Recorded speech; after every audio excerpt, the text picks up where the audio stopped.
ஸ்ரீ சங்கரா TV நேயர்களுக்கு வணக்கம். சுபதினம் நிகழ்ச்சியில் அனைவரையும் சந்திக்கிறதுல மிகவும் மகிழ்ச்சி. இன்னைக்கு ஜனவரி மாதம் 6ஆம் தேதி திங்கட்கிழமை. இன்னைக்கு சாயந்தரம் 7 மணி வரைக்கும் சப்தமி திதி இருக்கு. அதுக்கப்புறம் தான் அஷ்டமி திதி ஆரம்பிக்கிறது.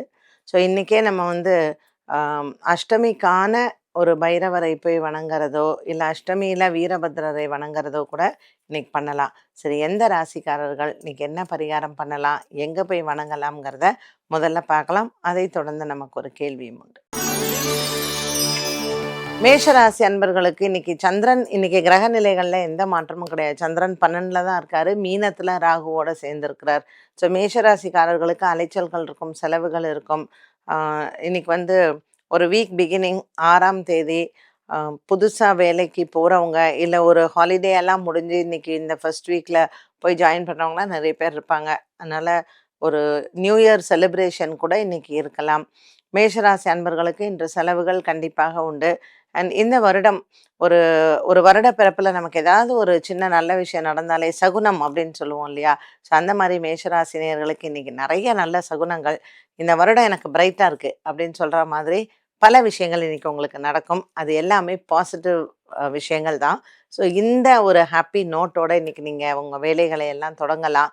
சரி, திங்கட்கிழமை இன்னைக்கு சப்தமியும் இருக்குது, அஷ்டமியும் இருக்குது. என்ன கோயிலுக்கு போகலாம்? சிவன் ஆலய வழிபாடு சிறந்தது. ரிஷபராசி நேயர்கள், லாபத்துல சந்திரனும் ராகுவும் இருக்கார். ஒரு சின்ன கன்ஃபியூஷன் இருக்கும் நமக்கு. பட் இன்வெஸ்ட்மெண்ட்ஸ் பண்ணலாமா வேண்டாமா, இல்லை ஏதாவது ஒரு விஷயம் இன்னைக்கு நம்ம பிஸ்னஸ் பற்றி பேசலாமா, இல்லை ஏதாவது ஒரு கான்ட்ராக்ட் சைன் பண்ணலாமா, இன்னைக்கு திங்கக்கிழமை சாயந்தரம் தானே அஷ்டமி வருது, சப்தமியில் பண்ணலாமே, இப்படியெல்லாம் பல குழப்பங்களும் கேள்விகளும் நமக்குள்ளேயே இருக்கும். ரிஷபராசி நேயர்கள், இன்னைக்கு காலையில் நீங்கள் லஞ்சுக்கு முன்னாடி ப்ரீ லஞ்சு எல்லா விஷயத்துலையுமே நீங்கள் ஆக்டிவாக எடுத்து பண்ணலாம். கையெழுத்து போடலாம், அக்ரிமெண்ட் சைன் பண்ணலாம், என்ஓசி பண்ணலாம், புது வியாபாரம் தொடங்கலாம், பேங்க் விஷயங்கள் பார்க்கலாம், எல்லாமே இருக்கலாம். ஒரு மணிக்கு மேலே நீங்கள் எந்த விதமான ஒரு முக்கியமான விஷயமாக இருந்தாலும் ஒரு 2 நாளைக்கு ஒத்தி போடுறது நல்லது. இன்னைக்கு ரிஷபராசி அன்பர்கள் ஒரு திங்கட்கிழமை காலை நல்ல ஒரு திருவெண்பாவை படித்து சிவன் ஆலய வழிபாடு உங்களுக்கு சிறந்தது. மிதுன ராசினியர்களுக்கு இன்னைக்கு நாள் முழுவதுமே அலைச்சல்கள் நிறையா இருக்கும். அதுவும் ஒரு இந்த இயரோட ஃபஸ்ட்டு மண்டே இன்னைக்கு. நிறைய விஷயங்கள் நம்ம பண்ணணும் அப்படின்னு நினச்சிட்டு இருப்போம். அதில் ஏதாவது 1, 2 இன்னைக்கு முயற்சி செய்து ஒரு வேலைக்கு அப்ளிகேஷன் போடுறது, இல்லை புதுசாக யாரையா போய் ஒருத்தரை பார்க்குறது, இந்த இயர் நான் இதெல்லாம் அச்சீவ் பண்ணணும்னு நினைக்கிறேன், அதற்கு ஃபஸ்ட்டு ஒரு பிகினிங்காக நான் இன்றைக்கி இதை பண்ணுறேன் அப்படிங்கிறத பண்ணுறது, இது எல்லாமே இன்றைக்கி நீங்கள் காலை வேலையில் செய்யலாம். நீங்கள் எது எடுத்தாலுமே உங்களுக்கு சக்ஸஸ்ஃபுல்லாக முடியும். பெண்களுக்குமே ரொம்ப ரொம்ப சந்தோஷமான நாளாக இருக்கும். சரி, இன்னைக்கு என்ன தெய்வத்தை நீங்கள் போய் வணங்கலாம்? ஒரு திங்கட்கிழமை காலையில் விநாயகர் பெருமானை வணங்குறது ரொம்ப சிறப்பு. கடகராசி அன்பர்கள், ராசிநாதன் சந்திரன் ராகுவோட இருக்கனால மனக்குழப்பங்கள் நிறையா இருக்கும்.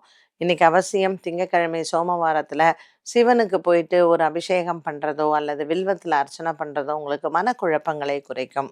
கடகராசி அன்பர்களுக்கு ராசியிலேயே செவ்வாயும் நீச்சமாக இருக்கிறதுனால உடல் ஆரோக்கியத்தில் கவனம் தேவை. இன்றைய நாளில் காலை வேளையில் அன்னதானங்களோ அல்லது பச்சரிசி தானம் செய்வதோ உங்களுக்கு கிரகதோஷங்களை போக்கும். சிம்மராசினியர்களுக்கு 12ஆம் இடத்துல இருக்கக்கூடிய செவ்வாய் கொஞ்சம் அலைச்சலை கொடுப்பார். விநாயகர் ஆலய வழிபாடு என்று சிறந்தது. மேலும் முருகனையும் தரிசனம் செய்யலாம். இந்த சிம்மராசி அன்பர்களுக்கு 8ஆம் இடத்தில் இருக்கக்கூடிய சந்திரன் ராகு மகம் மற்றும் பூரம் நட்சத்திரக்காரர்களுக்கு சந்திராஷ்டம தினமாக அமைகிறது. முக்கிய முடிவுகளை இன்று தவிர்ப்பது நல்லது. கன்னிராசி அன்பர்களுக்கு இன்னைக்கு நாள் முழுவதுமே சில குழப்பங்கள் வந்து போகலாம். குடும்பத்தில் கணவன் மனைவி சொத்து விவகாரங்கள் மற்றும் கையெழுத்து போடுறது, இந்த மாதிரியான விஷயங்களுக்கெல்லாம் சின்ன சின்ன குழப்பங்கள் அவ்வப்போது வந்து போகும். கன்னிராசி நேயர்களுக்கு பாக்கியத்தில் இருக்கக்கூடிய குரு பகவானின் அனுகிரகம் பரிபூரணமாக உண்டு. இன்னைக்கு நீங்க எடுத்த காரியம் எல்லாத்தையும் ஜெயிக்கிறதுக்கு இஷ்ட தெய்வ பிரார்த்தனை செய்யலாம். துலாம் ராசி நேயர்கள், இன்னைக்கு நாள் முழுவதுமே துலாம் ராசி நேயர்களுக்கு நல்ல ஒரு முன்னேற்றமான நாளாக இருக்கும்.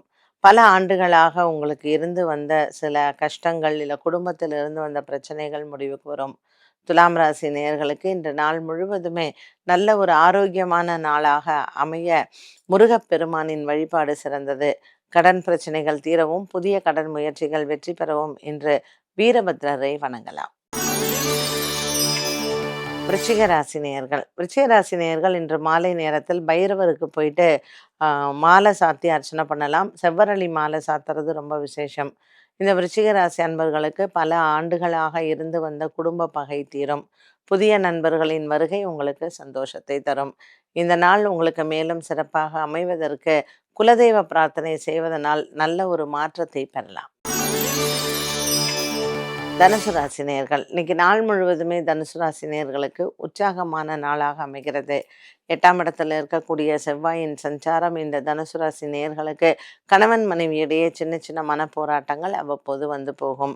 5ஆம் இடத்திற்கான செவ்வாய் 8ஆம் இடத்தில் இருப்பது நீங்கள் செவ்வாய்க்கு பரிகாரம் செய்வதோ அல்லது நவகிரகத்தில் செவ்வாய்க்கு தீபம் ஏற்றுவதோ சிறப்பு பலனை தரும். மகர ராசி நேயர்கள் புதிய வேலை முயற்சிகள் வெற்றியை தரும். இன்றைய நாளில் புதிய முயற்சிகளை நீங்கள் எடுத்து செய்யலாம். வண்டி வாகனங்கள் வாங்குவது மாற்றுவதில் அக்கறை காட்டலாம். இதற்கான முயற்சி வெற்றியை தரும்.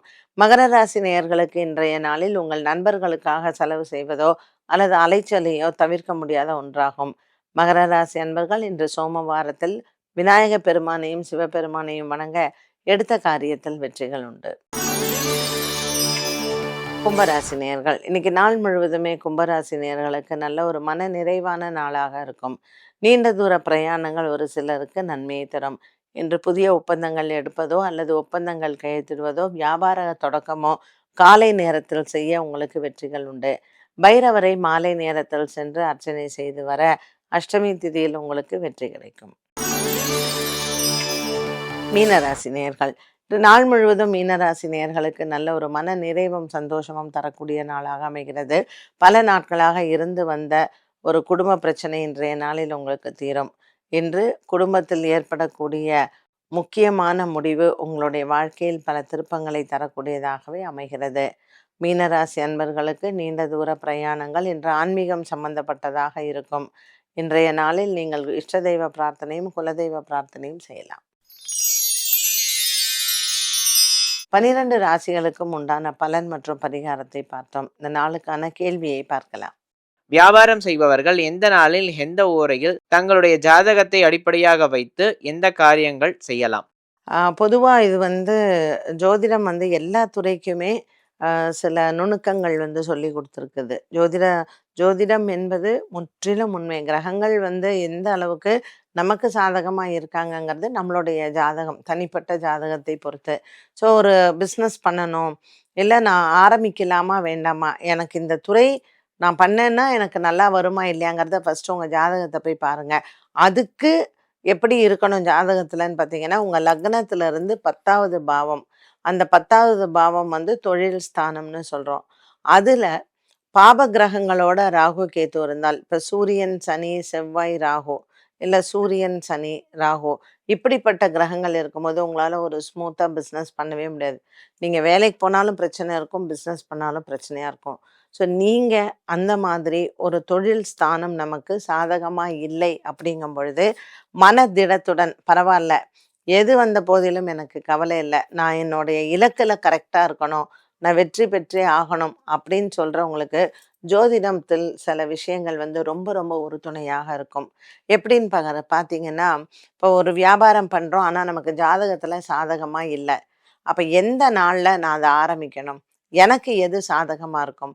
உங்க நட்சத்திரம் எதுன்னு பாருங்க. உங்க நட்சத்திரத்திலிருந்து 6வது நட்சத்திரம் எப்பொழுதுமே உங்களுக்கு சாதகமாக இருக்கும்.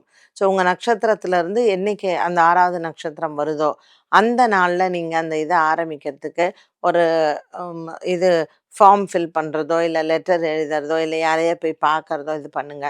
ஒரு ஹோரை அப்படின்னு எடுத்துட்டீங்கன்னா, இப்ப நீங்க கவர்மெண்ட் சம்மந்தப்பட்ட லையசன் ஒர்க் எடுக்கணும்னா, அதற்கு சூரிய ஹோரையும், செவ்வா ஹோரையும் உங்களுக்கு ரொம்ப பயனுள்ளதாக இருக்கும்.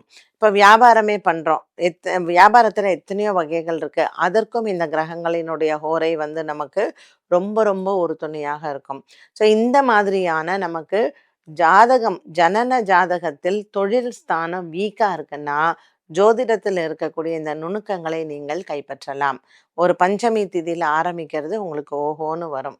ஸோ எனக்கு என்னுடைய நட்சத்திரத்திற்கு எந்த நாள் சாதகமா இருக்கு அப்படிங்கிறதையும் உங்க ஜோதிடர்ட்ட போய் செக் பண்ணிக்கோங்க. என்ன நேயர்களே, இன்றைய சுபதினம் நிகழ்ச்சி அனைவருக்குமே ரொம்ப பயனுள்ளதாக அமைந்திருக்கும். மீண்டும் சந்திக்கும் வரை நன்றி, வணக்கம்.